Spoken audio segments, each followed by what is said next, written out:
Subscribe பண்ணுங்க. அப்படியே பக்கத்துல இருக்க பெல் ஐகானையும் பிரஸ் பண்ணுங்க.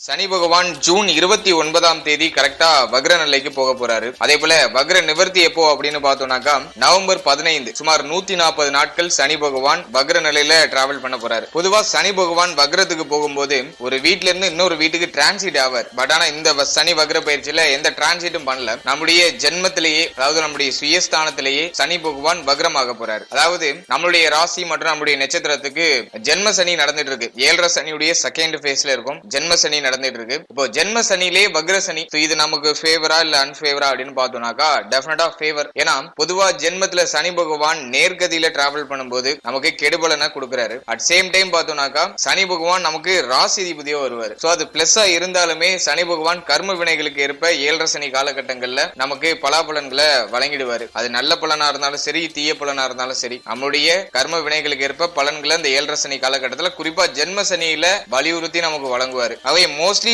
நிறைய பேர் பார்த்தோம்னா ஜென்ம சனியில ஒரு பாடுபட்டுருவாங்க. ஏதோ புதுசா ஏதாச்சும் பிரச்சனை, குழப்பம் அப்படி இப்படின்னு ஏதாச்சும் மாத்தி லைஃபையே அப்படியே புரட்டி போடுற ஒரு காலகட்டம், அதுதான் ஜென்ம சனி. நிறைய பேர் இப்போ பெரிய ப்ராப்ளம்ஸ், பெரிய மன வருத்தம், எதுவுமே பிடிக்கல, வாழ்க்கையே பிடிக்கல அப்படிங்கிற மாதிரி வெறுத்து பேசுற அந்த வார்த்தைகள், இப்படிதான் லைஃப் அப்படியே மூவ் ஆயிட்டு இருக்கும். இப்போ ஜென்ம சனியில சனி பகவான் வக்ரம் ஆகுறாரு. ஆகவே நமக்கு இந்த மன குழப்பம், மன வருத்தம், நீண்ட நாளா இருந்த பெரிய பிரஷர்ஸ் இதெல்லாமே இந்த காலகட்டத்துல குறையும். ஆகவே இந்த வக்ர சனி பயிற்சியில நிச்சயமா ஒரு சிறப்பான பலன்களை இந்த காலகட்டங்களை நம்ம எதிர்பார்க்கலாம். அடுத்த ஒரு 140 நாட்கள் நமக்கு ரொம்ப ஃபேவரா இருக்கும். சனி பகவான் நல்ல பலன்களை கொடுக்கலைனாலும் இந்த வக்ர சனி காலகட்டத்துல நமக்கு கெடுபலன்களை கொடுக்க மாட்டாரு. புதுசா எதுவும் பிரச்சனைகளை கிரியேட் பண்ண மாட்டாரு. ஆகவே சனி பகவானுடைய தொந்தரவு இந்த 140 நாட்களுக்கு நமக்கு இல்ல அப்படின்னு நம்ம சொல்லலாம். ஆகவே இந்த சனி வக்ர பயிற்சியில நீண்ட நாளா இருந்த மன வருத்தம், நீண்ட நாளா இருந்த மன குழப்பம், பிரச்சனைகள், ஒருத்தருக்கு ஒரு மாதிரியான பிரச்சனை இருக்கும். அது ஒருத்தருடைய ஏஜ் வைஸா டிஃபர் ஆகும். அட் சேம் டைம் பார்த்தோம்னாக்கா இந்த சனி பயிற்சியில பாத்தீங்கன்னா இந்த 7.5 சனியில முதல் சுத்து, 2ஆம் சுத்து, 3ஆம் சுத்துன்னு சொல்லுவாங்க. அவை முதல் சுத்துல இருக்கிறவங்களுக்கு ஒரு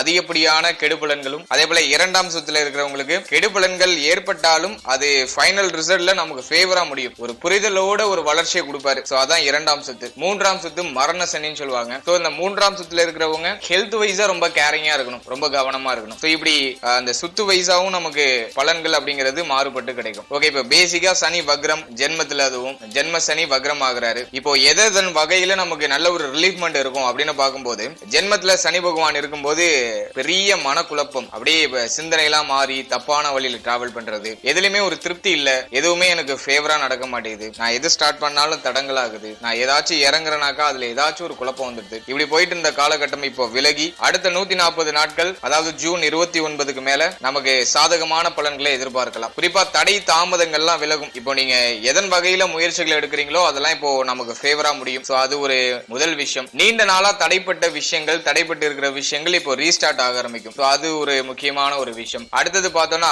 மனக்குழப்பம், மனக்கவலை இந்த காலகட்டங்கள்ல அப்படி டோட்டலா குறையும். ரொம்ப நாளா ஏதோ ஒரு பிரச்சனையில மாட்டிக்கிட்டு ஏதோ ஒரு விஷயத்த நினைச்சு நொந்து அப்படியே நம்மளுக்கு நாமளே ஏதோ ஒரு ஆறுதல சொல்லி லைஃப் மூவ் பண்ணிட்டு இருந்திருப்போம். இப்போ அந்த மனக்குமுறல்லாம் இப்போ குறைய ஆரம்பிக்கும். இப்போ ஒரு தைரியம் அப்படியே நமக்கு வெளிப்பட ஆரம்பிக்கும். ஏன்னா சனி பகவான் 3ஆம் இடத்தை பார்ப்பாரு. பொதுவா சனி பகவான் 3ஆம் இடத்தை பார்க்கும்போது ஏதோ ஒரு அடையாளம் புரியாத கவலை, அடையாளம் புரியாத பயம், பதட்டம், எது பண்ணாலும் ஒரு கான்பிடன்ட் இல்லாம இருக்கிறது, நம்மளால இது பண்ண முடியுமான்னு நமக்கே நம்ம மேல டவுட் வருது. இதெல்லாம் 3ஆம் இடத்தை சனி பகவான் பாக்குறதுனால ஏற்படும். இப்போ வக்ர சனி பார்வையே 3ஆம் இடத்து மேல செலுத்துறாரு. ஆகவே இப்ப புதுசா பார்த்தோன்னா ஏதோ ஒரு புதிய தன்னம்பிக்கை பிறகும். நம்மளால எல்லாமே பண்ண முடியும், நம்மளால எல்லாத்தையும் நம்மளால சமாளிக்க முடியும், எவ்வளவு பிரச்சனை வந்தாலும் அதை நம்ம ஈஸியா ஹேண்டில் பண்ணலாம் அப்படிங்கிற அந்த மன தைரியம், அந்த தன்னம்பிக்கை அப்படிங்கிறது இந்த காலகட்டங்கள்ல சிறப்பான முறையில கிடைக்கும். இதுவே நம்மளுடைய வெற்றிக்கு ஒரு அடித்தளத்தை போட்டு கொடுக்கும். ஆகவே மனதுல இருந்த கலக்கமான நிலையெல்லாம் விலகி இப்ப தெளிவான ஒரு மனநிலை கிரியேட் ஆயிடும். சோ அது நம்ம முக்கியமான ஒரு விஷயமா நம்ம பார்க்கலாம். கவலைகள்லாம் விலகிடும். கவலைகள் விலகி ஒரு மகிழ்ச்சி,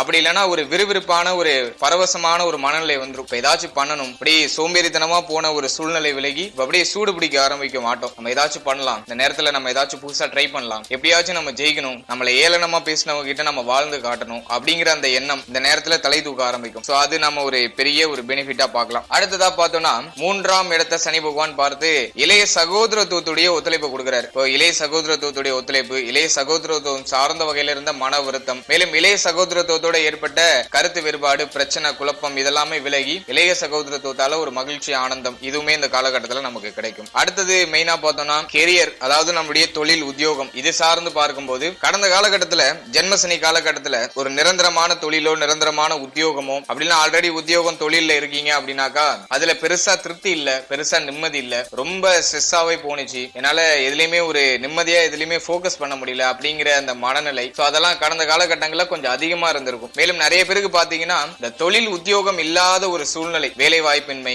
எங்க போனாலும் ஏதாச்சும் காரணத்தை சொல்லி எங்களை அமுச்சு விட்டுறாங்க அப்படிங்கிற ஒரு மனநிலை. இப்படியே வேலை கொடுத்தாலும் அது பிடிக்கிற வேலையா இருக்காது, ஏதோ பிடிக்காம ஏதோ பண்ணணுங்கிறதுக்காக பண்ணிட்டு இருக்க மாதிரி ஒரு சிச்சுவேஷன் இப்படி போயிருக்கும் கடந்த காலம். இப்போ சனி வக்ரம் ஆகுறதுனால 10th house சனி பாக்குறாரு, பிளஸ் குரு பார்வை 10th house மேல பதியும் சப்தம பார்வை. ஆகவே இந்த நேரத்துல ஒரு நிரந்தரமான தொழில், நிரந்தரமான ஒரு உத்தியோகம் டெஃபினட்டா கிடைக்கிறதுக்கு வாய்ப்புகள் அதிக அளவுல இருக்கு. ஆகவே அடுத்த 140 நாட்கள் தொழில் உத்தியோகம் சார்ந்த வகையில நல்ல வளர்ச்சி இருக்கும். இது வரைக்கும் இருந்த மன வருத்தங்கள், தொழில் உத்தியோக ரீதியா இருந்த மன வருத்தங்கள் எல்லாம் விலகி தொழில் உத்தியோகத்துல ஒரு முனைப்போட ஈடுபட்டு அதுல வெற்றி அடைகிறதுக்கு ஒரு ஏற்ற நேரமா இருக்கும். ஏன்னா குரு பலம், குரு பார்வை, குரு 4th ஹவுஸ்ல இருந்தாலுமே அது நமக்கு ஏதோ ஒரு வகையில கொஞ்சம் அலைச்சல், கொஞ்சம் விறுவிறுப்பை கொடுத்து நம்மள கொஞ்சம் சோர்வடைய வைப்பாரு தவிர 10ஆம் இடத்தை பாக்குறதுனால நம்ம தொழில் உத்தியோகம் சார்ந்த வகையில இப்ப அதிகமா இறங்கும். நிறைய பேர் பாத்தீங்கன்னா அந்த நேரத்துல தொழில் உத்தியோகம் சார்ந்த வகையில நிறைய முயற்சிகள் எடுப்பாங்க, அது நல்ல வெற்றிகளும் கிடைக்கும். மேலும் இந்த நேரத்துல சம்பள உயர்வு, பதவி உயர்வு இதுவுமே கிடைக்கிறதுக்கு வாய்ப்புகள் அதிக அளவுல இருக்கு. ஏன்னா குரு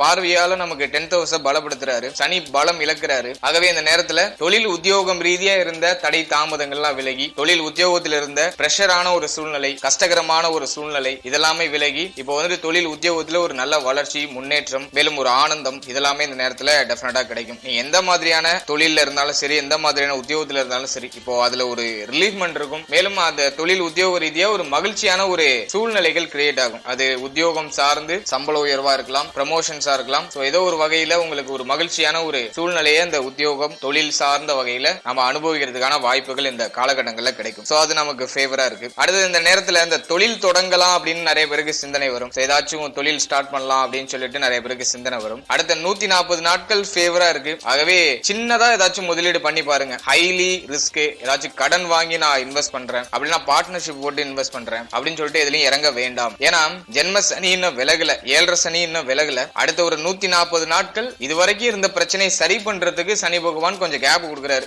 அதை மட்டும் அண்டர்ஸ்டாண்ட் பண்ணிக்கிட்டு ஹைலி ரிஸ்க் எதுவும் எடுக்காம இருக்கிறத மூவ் ஆன் பண்ணுங்க, அதுதான் சிறப்பு. அதுலயும் இந்த நேரத்துல பார்ட்னர்ஷிப்புக்கு எல்லாம் கொஞ்சம் வாய்ப்புகள் கிடைக்கும். அதெல்லாம் என்ன கேட்ட பொறுத்தளவுல செயல்படுத்த வேண்டாம், அதெல்லாம் கொஞ்சம் தள்ளி வைக்கிறது நல்லது. ஏன்னா 4th ஹவுஸ்ல குரு, 2nd ஹவுஸ்ல பாத்தீங்கன்னா ராகு, அடுத்தது 8th ஹவுஸ்ல பார்த்தோம்னா கேது. ஆகவே இயர்லி பிளானட் எல்லாம் பெருசா ஃபேவரா இல்ல, சனி மட்டும் கொஞ்சம் நமக்கு வழி விடுறாரு. ஆகவே இந்த நேரத்தை சீர்படுத்துறதுக்கு பயன்படுத்திக்கணும், ஹைலி ரிஸ்க் எடுக்கிறதுக்கு பயன்படுத்தக்கூடாது. அதை முதல்ல நம்ம அண்டர்ஸ்டாண்ட் பண்ணிக்கணும். அடுத்ததான் நம்ம பார்த்தோம்னா வாழ்க்கை துணை, திருமணம் சார்ந்த விஷயங்கள் இதெல்லாம் நம்ம எப்படி இருக்குன்னு பார்க்கும்போது 7th ஹவுஸ் சனி பகவான் தன்னுடைய சப்தம பார்வையில பார்ப்பாரு. ஆகவே கடந்த காலகட்டத்துல நிறைய பேருக்கு இந்த வாழ்க்கை துணையோட கருத்து போராட்டம், வாழ்க்கை துணையோட சேர்ந்து இருக்க முடியாத ஒரு சிச்சுவேஷன், ஏதோ ஒரு காரணத்தினால பிரிஞ்சு தனித்தனியா இருக்கிறது, அப்படி இல்லைனாக்கா வாழ்க்கை துணைக்கு ஹெல்த் வைஸா ஏதாச்சும் பிரச்சனை வந்திருக்கும், அதனால மன வருத்தம். இப்படி ஏதாச்சும் சுத்தி ஒருத்தருக்கு ஒரு மாதிரியான மனக்குழப்பங்களை கொடுத்திருப்பாரு, மன வருத்தங்களை கொடுத்திருப்பாரு. இப்போ சனி வக்ர பார்வையால இதுவரைக்கும் இருந்த மன வருத்தம், மனக்குழப்பம் விலகி ஒரு ஆனந்தமான ஒரு சூழ்நிலையை கிரியேட் பண்ணிடுவாரு. அது நமக்கு ஒரு ஃபர்ஸ்ட் அட்வான்டேஜ். மேலும் வாழ்க்கையினோட இருந்த கருத்து போராட்டம், வாழ்க்கையினோட ஏற்பட்ட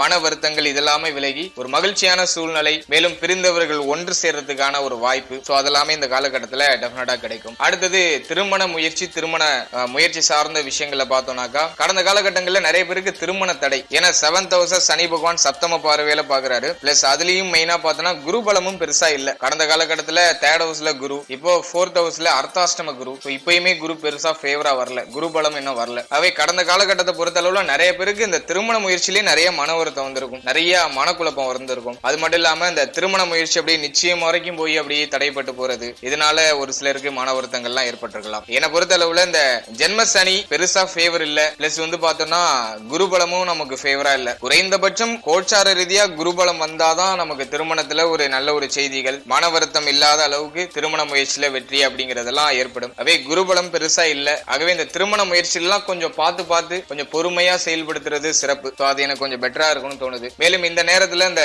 வக்ர சனி காலகட்டத்துல அடுத்த 140 நாட்கள் சனி பகவானுடைய அதனாலே தொந்தரவு இல்லை அப்படிங்கிறதுனால இந்த நேரத்துல திருமண முயற்சி பண்றீங்கன்னா அதுல நல்ல செய்திகள், நல்ல ஒரு மாற்றங்கள் அப்படிங்கிறது டெஃபினட்டா கிடைக்கிறதுக்கு வாய்ப்புகள் அதிக அளவுல இருக்கு. அட் சேம் டைம் பார்த்தோம்னாக்கா இந்த நேரத்துல திருமண முயற்சி கிளிக் ஆகுது, உங்களுக்கு சாதகமா வருது அப்படிங்கிற பட்சத்துல உங்களுடைய பார்ட்னருக்கு குருபலம் இருக்கா, கோச்சார ரீதியா குருபலம் இருக்கா அப்படிங்கறத ஒரு வாட்டி அனலைஸ் பண்ணிக்கோங்க. அடுத்தது ஜாதக பொருத்தத்தை சரியா பாத்துக்கோங்க. உங்களுடைய குடும்ப ஜோதிடத்தை கொடுத்து 2 பேருக்கும் ஜாதக பொருத்தம் சரியா இருக்கா அப்படிங்கறத சரியா அனலைஸ் பண்ணிட்டு அதுக்கப்புறம் மூவ் ஆன் பண்றது சிறப்பு. இதை மட்டும் கொஞ்சம் பார்த்து பண்ணிக்கிறது சிறப்பா இருக்கும்னு எனக்கு தோணுது. அடுத்தது பார்த்தோம்னா நண்பர்களோட கடந்த காலகட்டங்கள்ல நிறைய மிஸ் அண்டர்ஸ்டாண்டிங், நண்பர்களோட ஒரு சிலர் வந்துட்டு பேசிக்காம பிரிஞ்சிருக்கிறது, அப்படி ஏதோ ஒரு சூழ்நிலை கிரியேட் ஆயிருக்கும். இப்போ பிரிந்த நண்பர்களோட ஒன்று சேர்றதுக்கான ஒரு வாய்ப்பு கிடைக்கும். அது ஏதோ ஒரு காரணத்தினால அப்படியே ஒண்ணு சேருவீங்க, கொஞ்சம் கொஞ்சமா பேசிக்க ஆரம்பிப்பீங்க. நண்பர்கள் மத்தியில் இருந்த கருத்து வேறுபாடு எல்லாம் விலகி நண்பர்களோட ஒற்றுமையா டிராவல் பண்றதுக்கு ஒரு வாய்ப்பு கிடைக்கும். அடுத்த 140 நாட்கள் இதுக்கும் ஃபேவரா இருக்கு. அடுத்தது மெயினா பார்த்தோம்னா ஹெல்த். மோஸ்ட்லி நம்மளுடைய ராசி, நம்மளுடைய நட்சத்திரத்துக்கு ஹெல்த் இஷ்யூஸ் அதிகமாவே இருந்திருக்கும். ஏன்னா அஷ்டமத்துல கேது, செகண்ட் ஹவுஸ்ல ராகு. ஆகவே பொருளாதார தட்டுப்பாடு, மருத்துவ செலவு, உடல் ஆரோக்கியத்துல பிரச்சனை அதிகமா இருக்கிறது, அப்படி இப்படின்னு ஏதோ ஒரு பாடுபடுத்திருக்கும். ஹெல்த் ரீதியா டெஃபினட்டா மோஸ்ட்லி நிறைய பேருக்கு பிரச்சனை அப்படிங்கிறது இருந்திருக்கும். ஜென்ம சனி காலகட்டத்துல மோஸ்ட்லி பாத்தீங்கன்னா மருத்துவ செலவு அதிகமா இருக்கும். நமக்கோ அப்படி இல்லைன்னா நம்ம ஃபேமிலியில யாருக்காச்சும் மருத்துவ செலவு, தேவையில்லாத விரைய செலவு, அப்படியே அசுப செலவாவே போயிட்டு இருக்க மாதிரி ஒரு ஃபீல் ஆகும். இப்போ இந்த ஜென்ம சனியில வக்ர சனி நமக்கு இந்த மருத்துவ செலவுகளை கொஞ்சம் குறைக்கும். பட் இருந்தாலும் அஷ்டமத்துல கேது இருக்காரு, ஆகவே மர்மமான ஏதாச்சும் பிரச்சனைகள்லாம் இருக்கிறதுக்கு வாய்ப்பு இருக்கு. சோ அதெல்லாம் கொஞ்சம் நீங்க கவனமா பாத்துக்கிறது சிறப்பு. ஹெல்த் வைஸா இந்த காலகட்டத்துல கவனமா தான் இருக்கணும் என்ன பொறுத்தளவுல. ஏன்னா அஷ்டமத்துல கேது, செகண்ட் ஹவுஸ்ல ராகு, அது வந்து பெருசா ஃபேவர் பண்ணாது, ஹெல்த்ல ஏதாச்சும் குழப்பத்தை கொடுத்துக்கிட்டே இருக்கும். பட் ஆனா ஜென்மத்துல இருக்கிற சனி இப்போ கொஞ்சம் நமக்கு சப்போர்ட் பண்ணுது. ஆகவே இந்த நேரத்துல ஹெல்த் ரீதியா இருக்கிற பிரச்சனைகளுக்கு இப்போ ஒரு சொல்யூஷன் கிடைக்கும். ஆகவே மருத்துவ செலவுகளை இப்ப மேற்கொள்றோம்னாக்கா அதுல நல்ல ஒரு ரிலீஃப்மெண்ட் கிடைக்கும். சோ அது நமக்கு ஃபேவரா இருக்கு. அட் சேம் டைம் பார்த்தோம்னா ஹெல்த் ரீதியா கவனமா இருந்துக்கணும். ஏதாச்சும் சின்னதா பிரச்சனைனாலும் உடனே அதை பரிசோதனை செஞ்சு என்ன ஏதுன்னு உடனே ஆராய்ச்சி பண்ணி அதுக்கான சொல்யூஷன் எடுத்துக்கிறது சிறப்பு. சோ அதுல கொஞ்சம் கவனம் செலுத்திக்கோங்க. அடுத்து பார்த்தோம்னா வாழ்க்கை துணையுடைய உடல் ஆரோக்கியம். ஏன்னா 7th ஹவுஸ் சனி பாக்குறாரு, 8th ஹவுஸ்ல கேது. ஆகவே வாழ்க்கை துணை சார்ந்த வகையில இருந்த மருத்துவ செலவுகள், வாழ்க்கை துணைக்கு ஏற்பட்ட உடல் ஆரோக்கிய பிரச்சனை இதெல்லாமே விலகி வாழ்க்கை துணையால ஒரு மகிழ்ச்சி, ஆனந்தம் இதெல்லாமே இந்த நேரத்துல கிடைக்க ஆரம்பிக்கும். சோ அதையுமே நம்ம ஃபேவரா பார்க்கலாம். அடுத்தது பொருளாதார பிரச்சனை, பொருளாதாரம் சார்ந்த வகையில இருந்த மன வருத்தம். சோ அதெல்லாமே இந்த நேரத்துல ஓரளவுக்கு நமக்கு சப்போர்ட் பண்ணும். இந்த பிரச்சனை எல்லாம் கொஞ்சம் விலகி பொருளாதார தட்டுப்பாடு, கடன் சுமை, கடன் பிரச்சனை இதெல்லாமே ஓவராலா கொஞ்சம் குறைய ஆரம்பிக்கும். கொஞ்சம் அதுல எல்லாம் கொஞ்சம் ரிலீஃப்மெண்ட் கிடைக்கும். அட் சேம் டைம் பார்த்தோம்னா இந்த நேரத்துல இந்த கடன் கட்டுறதுக்கு நிறைய பேர் முனைப்போட செயல்படுவாங்க. கடன் பிரச்சனை, இந்த டியூ கட்டுறது, சோ இதெல்லாம் அந்த ஒரேடியா கட்டி முடிக்கணும் அப்படின்னு சொல்லிட்டு இந்த நேரத்துல அந்த முயற்சிகளில் ஈடுபடுவாங்க. ஆகவே இந்த நேரத்துல இந்த கடன் தொல்லையில, கமிட்மெண்ட்ல இருக்கிற அந்த பிரச்சனையில இருந்து கொஞ்சம் வெளில வருவோம். சோ அது நமக்கு ஃபேவரா இருக்கும். பட் இருந்தாலுமே பொருளாதார தேவை அப்படிங்கிறது கொஞ்சம் அதிகமாவே இருக்கும். ஏன்னா செகண்ட் ஹவுஸ்ல ராகு இருக்காரு, அதை வந்து தன குடும்ப வாக்கு ஸ்தானம் சொல்லுவாங்க. ஆகவே அந்த நேரத்துல பாத்தீங்கன்னா பொருளாதாரம் சார்ந்த வகையில நிறைய விரை செலவு, ஃபேமிலி ரிலேட்டடா இருக்கிறது வாய்ப்பு இருக்கு. ஆகவே அது ஏதோ ஒரு வகையில பொருளாதார தட்டுப்பாடு மாத்தி மாத்தி ஏதோ ஃபேமிலியோட பிரஷர்ஸ் அப்படி இப்படின்னு அப்படியே வந்துட்டு இருக்கும். ஆகவே அதை கொஞ்சம் நம்ம மேனேஜ் பண்ணிக்கிறது சிறப்பு. பொருளாதாரத்தை கொஞ்சம் பார்த்து ஹேண்டில் பண்றது சிறப்பா இருக்கும். அடுத்தது வாக்கு ஸ்தானத்துல ராகு இருக்கிறதுனால பேச்சு வார்த்தைகள்ல கவனமா இருக்கணும். அவசரப்பட்டு பேசி வார்த்தைகள் இருக்குன்னு கொட்டிடக்கூடாது. ஏன்னா இந்த நேரத்துல வாக்குலாம் கொஞ்சம் கடுமையா வரதுக்கு வாய்ப்பு இருக்கு. எளிமையா மற்றவர்களை காயப்படுத்துற மாதிரி பேசிடுவீங்க. ஆகவே பேச்சுல நிதானம் இருக்கணும். அடுத்தது பேசி எதுலயும் போய் மாட்டிக்க கூடாது. அதான் ரொம்ப முக்கியமான ஒரு விஷயம். வார்த்தையை விட்டு எதுலயும் போய் மாட்டிக்க கூடாது. சோ அதெல்லாம் நீங்க கொஞ்சம் கவனமா வாட்ச் அவுட் பண்ணிக்கணும். அடுத்தது மெயினா பார்த்தோம்னா ஸ்டூடெண்ட்ஸ் பொறுத்த அளவுல இந்த காலகட்டத்துல செகண்ட் ஹவுஸ்ல இருக்கிற ராகு, 8th ஹவுஸ்ல இருக்கிற கேது, ஹெல்த் ரிலேட்டடா எதுவும் பிரச்சனை ஸ்டூடெண்ட்ஸ்க்கு இல்லைனாக்கா பெருசா ப்ராப்ளம்ஸ் இல்ல. ஏன்னா ஜென்மத்துல இருக்கிற சனி பகவான் வக்ரம் ஆகுறதுனால படிப்பு ரிலேட்டடா கொஞ்சம் சிந்தனை எல்லாம் போகும். படிக்கிறதுக்கு அந்த ஆர்வம் எல்லாம் இப்போ எழுச்சி பெற ஆரம்பிக்கும். படிப்பு ரீதியா இருந்த அந்த சோர்வு எல்லாம் இப்போ கொஞ்சம் விலகி, சோம்பேறித்தனம் எல்லாம் விலகி மாணவர்கள் கொஞ்சம் சுறுசுறுப்பாவாங்க. ஆனா செகண்ட் ஹவுஸ்ல இருக்கிற ராகு ஏதோ ஒரு வகையில ஃபேமிலி ரிலேட்டடா தடை, அப்படி இல்லைனாக்கா 8th ஹவுஸ்ல இருக்கிற கேது ஹெல்த் ரிலேட்டடா ஏதாச்சும் தடை பண்றது வாய்ப்பு இருக்கு. ஆகவே இதெல்லாம் கொஞ்சம் நீங்க பார்த்து பண்ணிக்கிறது சிறப்பு. 4th ஹவுஸ்ல இருக்கிற குரு அதுவுமே வந்துட்டு சுகஸ்தானத்துல இருக்கிறதுனால ஹெல்த் ரிலேட்டடா கவனமா இருக்கணும். அதை மட்டும் நம்ம கொஞ்சம் வாட்ச் அவுட் பண்ணிட்டாக படிப்பு ரீதியா கொஞ்சம் மாற்றங்கள்லாம் ஏற்படும். 4ஆம் இடத்துல அர்த்தாஷ்டம குரு இருக்கிறதுனால, அதுவும் சுக்கிரனோட வீட்டுல குரு இருக்கிறதுனால இந்த ஸ்டூடெண்ட்ஸுக்கு கொஞ்சம் மன அழுத்தம், நம்மளால இதை பண்ண முடியுமா, இதை பண்ணிடலாமா அப்படிங்கிற அந்த பிரஷர்ஸ் இருக்கும். அவை அதை கொஞ்சம் காம் டவுன் பண்றதுக்கு நல்லா மெடிடேஷன் பண்ணுங்க. ரொம்ப மனசை போட்டு அலட்டிக்கிற மாதிரி இருந்துச்சுன்னா நல்லா மெடிடேஷன் பண்ணுங்க, மனதை அமைதிப்படுத்துங்க. சோ அது உங்களுடைய வெற்றிக்கு ஒரு வழிவகை செய்யும். ஓவராலா அந்த சனி வக்ர பயிற்சி நமக்கு பெரிய அளவுல சப்போர்ட் பண்ணுது. ஜென்ம சனி காலகட்டத்திலையும் ஜென்மத்திலே சனி வக்ரம் ஆகிறது நமக்கு ஃபேவர் தான். இது வரைக்கும் இருந்த பெரிய பிரச்சனை எல்லாம் இப்ப குறையும். மழை போல தெரிஞ்ச பிரச்சனை எல்லாம் இப்ப ஒண்ணுமே இல்லாம அப்படியே குறைஞ்சிரும். அதுக்கு நான் பிரச்சனையே இருக்காது அப்படின்னு சொல்லல. மற்ற கிரகங்களும் நமக்கு கொஞ்சம் அன்ஃபேவரா இருக்கு. இயர்லி பிளானட்ல சார்ட்ல குருவும் ஃபேவரா இல்ல, குருபலம் இல்ல. அதே போல ராகு கேது அதுவுமே பெருசா ஃபேவரா இல்ல. பட் ஆனா சனி மட்டும் கொஞ்சம் வக்ரம் ஆகுறதுனால நமக்கு பிரச்சனை இல்ல. சனியுடைய தொல்லை அடுத்த 140 நாட்களுக்கு இல்ல அப்படின்னு நம்ம எடுத்துக்கலாம். ஆகவே இந்த சனி வக்ர பயிற்சி நமக்கு எவ்வளவோ ஃபேவரா தான் இருக்கு. முக்கியமான மாற்றங்கள், முக்கியமான முயற்சிகள், உங்க வாழ்க்கையை உயர்த்தக்கூடிய முக்கியமான முயற்சிகளை இந்த நேரத்துல எடுக்கலாம். சோ அதுக்கு ஃபேவரா இருக்கும். அதே சமயத்துல உடல் ஆரோக்கியம், மன ஆரோக்கியம் இது ரெண்டுலயும் கவனம் செலுத்திக்கணும். மேலும் ஃபேமிலி ரிலேட்டடான விஷயங்கள்ல கொஞ்சம் கவனமா இருக்கணும். அடுத்தது தாயார் சார்ந்த விஷயங்கள்ல கொஞ்சம் கவனமா இருக்கணும். தாயாரோட கருத்து வேறுபாடு, தாயார் சார்ந்த விஷயங்கள்ல கொஞ்சம் அலட்சியங்கள் இதெல்லாம் ஏற்படுறது வாய்ப்பு இருக்கு. தாயாருடைய உடல் ஆரோக்கியம் சார்ந்த கவலைகள்லாம் வந்துட்டு போறது வாய்ப்பு இருக்கு. ஆகவே தாயார் சார்ந்த விஷயங்கள்ல கொஞ்சம் கவனமா இருக்கிறது சிறப்பு. அதை மட்டும் கொஞ்சம் பார்த்து பண்ணிக்கிறது இந்த சனி வக்ர பயிற்சியை மேலும் நமக்கு சிறப்படைய வைக்கும். வாழ்த்துக்கள். ஓகே, இப்போ அடுத்ததான் ஒரு சின்னதா ஒரு கிளியாரிட்டி உங்களுக்கு கொடுத்துறேன். இது வரைக்கும் நீங்க பார்த்த பலன்கள் எல்லாமே ஜஸ்ட் ஒரு ஜெனரல் ப்ரெடிக்ஷன் தான், ஒரு பொதுவான பலன்கள் தான். இது உங்களுடைய பர்சனல் ஹெராஸ்கோப்புக்கு தகுந்த மாதிரி நிறைய சேஞ்சஸ் ஆகிறது வாய்ப்புகள் இருக்கு. பர்டிகுலரா ஒரு சில சேஞ்சஸ் அப்படிங்கிறது இருக்கும் டெஃபினட்டா. மேலும் உங்களுக்கு நடக்கக்கூடிய தசாபுக்திகள், உங்களுடைய சுய ஜாதகத்துல இருக்கக்கூடிய கிரகங்களுடைய அமைப்புகள் இது சார்ந்த வகையில ஒரு சில மாற்றங்கள் அப்படிங்கிறது டெஃபினட்டா இருக்கும். ஆகவே ரொம்ப முக்கியமான விஷயங்கள்லாம் செயல்படுத்த போறீங்க, இந்த நேரத்தில் செயல்படுத்தியே ஆகணும். அப்படிங்கிற பட்சத்துல உங்களுடைய பர்சனல் ஹெராஸ்கோப்போ உங்களுடைய குடும்ப ஜோதிடத்தை கொடுத்து ஒரு வாட்டி அனலைஸ் பண்ணிட்டு நடக்கிற தசாபுக்தி ஃபேவரா இருக்கா, நீ எது சம்பந்தமான விஷயங்கள் ரிலீஃப் ஆகும்னு நினைக்கிறீங்களோ அது சம்பந்தமான விஷயங்களை நமக்கு ஃபேவரான பலன்கள்லாம் கிடைக்குமான்னு ஒரு வாட்டி அனலைஸ் பண்ணிக்கோங்க. ஏன் இந்த டிஸ்க்ளைமர் இந்த இடத்துல உங்களுக்கு கொடுக்குறேனாக்கா, ஒரு சிலருக்கு பார்த்தோம்னா கோச்சார ரீதியா ஒரு பேடான இன்ஃப்ளூயன்ஸ் நடந்துட்டு இருக்கும். பட் ஆனா தசாபுக்தி பர்சனல் சாட்ல வந்து தசாபுக்தி ரொம்ப ஃபேவரா இருக்கும். சோ அவங்க இந்த கோச்சார பலன்களை பார்த்துட்டு இந்த நேரம் நமக்கு சரியில்லாத நேரம் அப்படின்னு நினைச்சு தப்பா புரிஞ்சுக்கிட்டு கிடைக்கிற வாய்ப்பை மிஸ் பண்றதுக்கு வாய்ப்புகள் இருக்கு. அதே போல இன்னொரு அண்டர்ஸ்டாண்டிங் நம்ம வரணும். கோச்சாரம் ரொம்ப ஃபேவரா தான் இருக்கும். பட் ஆனா பர்சனல் ஹெராஸ்கோப்ல தசாபுக்தி அந்த அளவுக்கு ஃபேவரா இல்லாம அன்ஃபேவரா இருக்கும். சோ அவங்களுக்குமே ப்ரெடிக்ஷன் அப்படிங்கிறது சேஞ்சஸ் ஆகும். பாசிட்டிவா சொல்லியிருப்பாங்க, ஆனா அவங்களுக்கு நடக்கிறது பூரா நெகட்டிவா இருக்கும். அதுக்கு காரணம் உங்களுடைய பர்சனல் சாட்ல இருக்கக்கூடிய தசாபுக்திகள். ஆகவே சொல்ற விஷயங்கள் உங்களுக்கு சிமிலரா ஓவராலா கரெக்டா வருதுனாக்கா பெருசா நீங்க ப்ரெடிக்ஷன்ஸ் பார்க்கணும்னு அவசியம் இல்ல, பர்சனல் சாட் பார்க்கணும்னு அவசியம் இல்ல. மேபி உங்களுக்கு ஒரு சில விஷயங்கள் சேஞ்சஸ் ஆகுது, நீங்க நிறைய நெகட்டிவா சொல்றீங்க, எனக்கான பாசிட்டிவா நடக்குது அப்படின்னு ஃபீல் பண்றவங்க மட்டும் உங்களுடைய பர்சனல் சார்ட்டை ஒரு வாட்டி அனலைஸ் பண்ணிக்கோங்க. உங்களுடைய குடும்ப ஜோதிடத்தை கொடுத்து அனலைஸ் பண்ணிக்கோங்க. அதே போல பாசிட்டிவா சொல்ற இடத்துல நெகட்டிவா நடக்குதுனாலும் ஒரு வாட்டி அனலைஸ் பண்ணிக்கோங்க உங்களுடைய பர்சனல் சார்ட்டை. மேலும் தகவலுக்கு எங்க சேனலை மறக்காம சப்ஸ்கிரைப் பண்ணுங்க. நன்றி.